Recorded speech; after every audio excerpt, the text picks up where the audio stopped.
Just because a decal is supposed to be permanent, it doesn't mean you can't ever get it off. Today, I'm going to show you how to remove this vinyl logo. My name is Ruth. This is Hank's Maker Mentor. I'm going to use my fingernails and the stab and grab tweezers to pull off the vinyl. The weather today is in the low 80s, so this will come off nicely.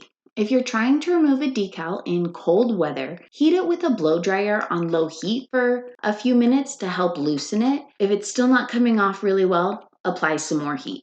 Now that all the vinyl is off, I'm going to take rubbing alcohol and a shop cloth to remove the remaining adhesive.